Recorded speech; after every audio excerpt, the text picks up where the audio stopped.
Hello, everybody, and welcome to another edition of CNF Talks, the series in which I get to interview some of the speakers at our forthcoming events.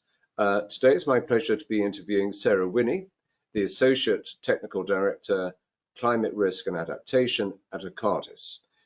Sarah is going to be joining us to speak at our Managing Physical Climate Risk Summit on the 10th of March in London. Sarah, welcome. Thanks very much for having me. And yeah, really looking forward to the event. Absolutely. Pleasure to have you with us.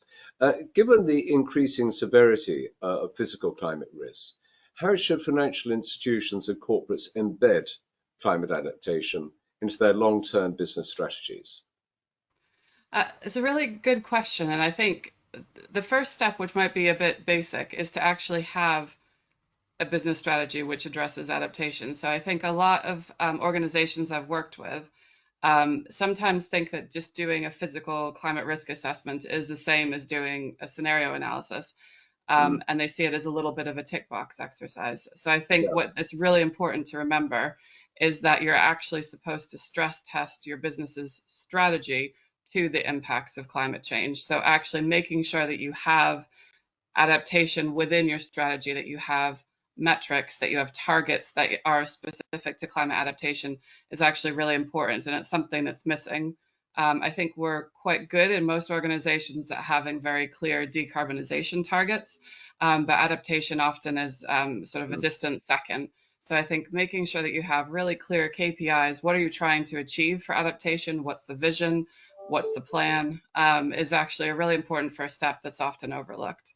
mm. So I think yeah, if a lot more businesses actually specified it really clearly, that would be a really big step forward, so that they could Mm. then make a plan for how to actually address it, where their priorities are, and so forth.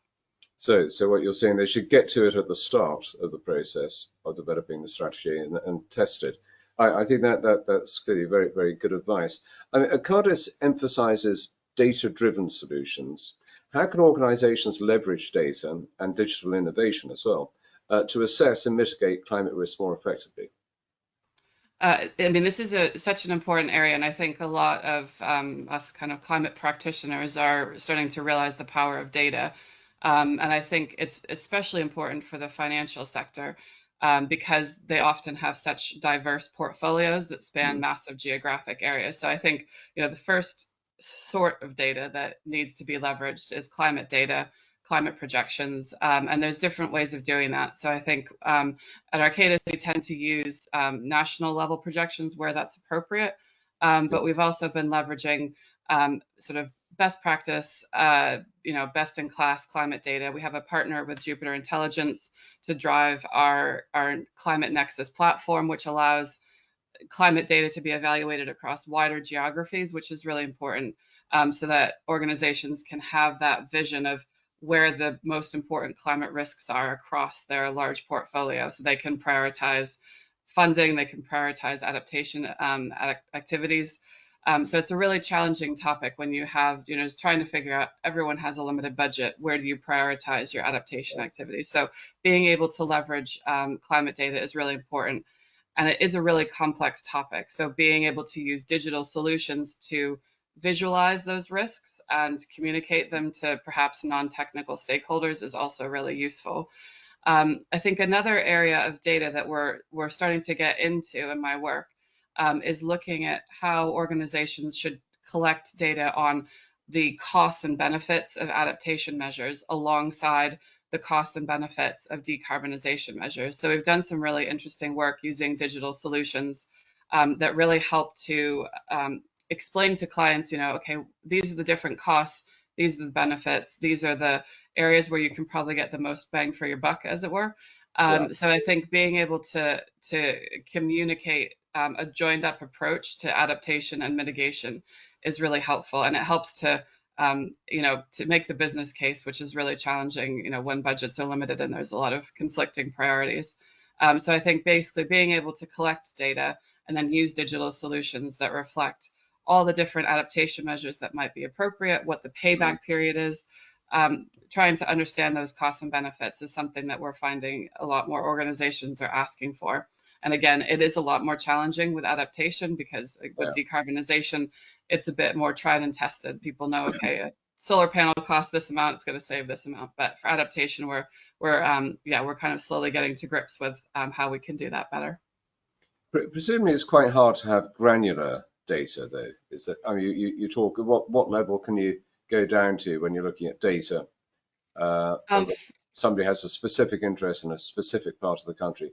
What are the limits on that?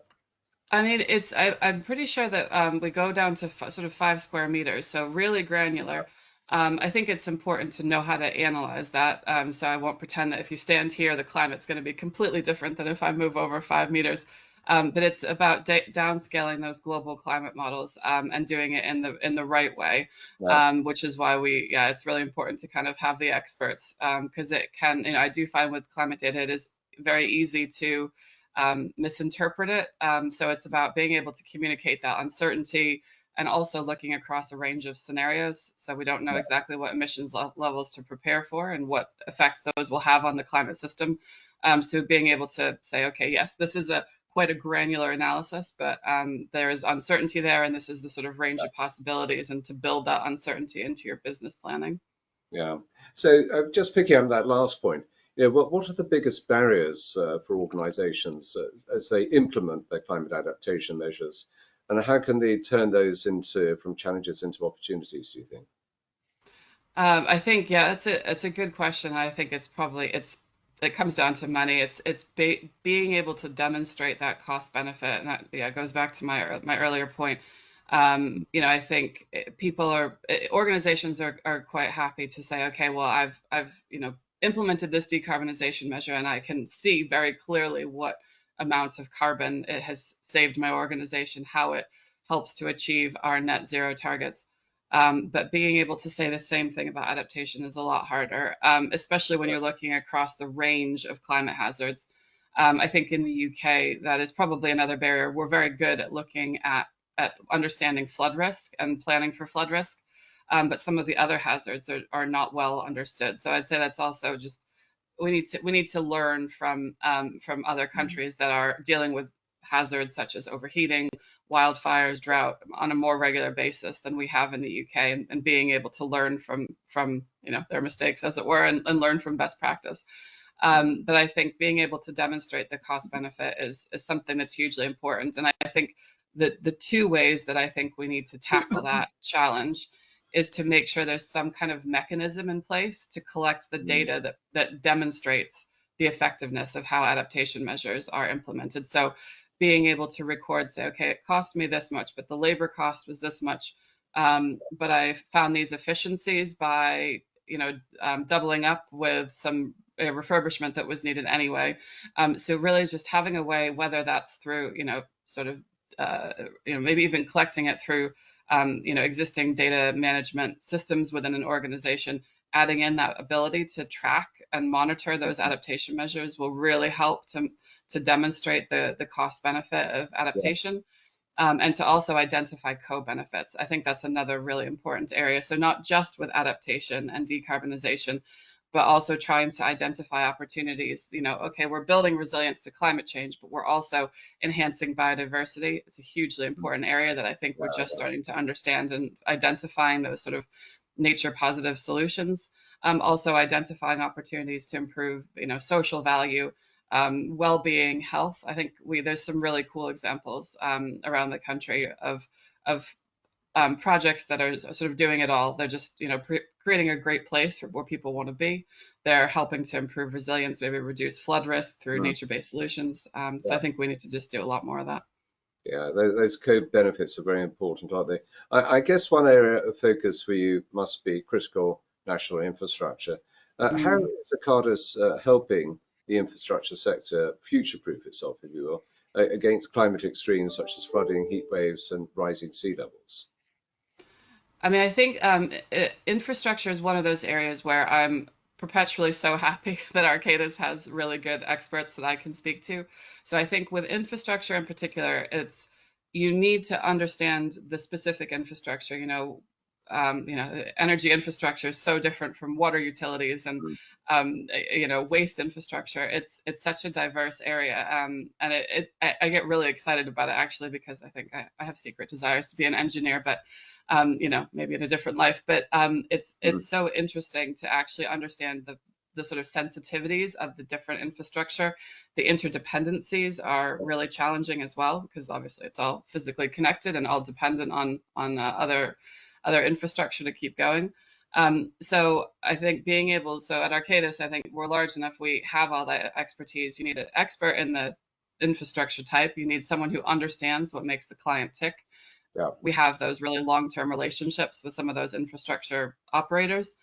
And you also need, so for example, I often call on my friendly neighborhood geologist to help me understand, some of the soil hazards that might be relevant to a particular location, the flood risk experts. So it's not just about me as a climate change practitioner, coming in and doing an assessment and telling them what they need to do about overheating. It's about being able to draw on that really interdisciplinary team, so that I can make sure as well that, a recommendation that might tackle one hazard isn't going to have create a problem for a different hazard or a different part of the infrastructure. So yeah, I'm always really happy to take an interdisciplinary approach when it comes to infrastructure. Fantastic. Very, very interesting conversation. So for our viewers, very much hope you'll be able to join us to hear more about this and related issues at the Managing Physical Climate Risk Summit in London on the 10th of March. Further information is available on our website, www.cityandfinancial.com.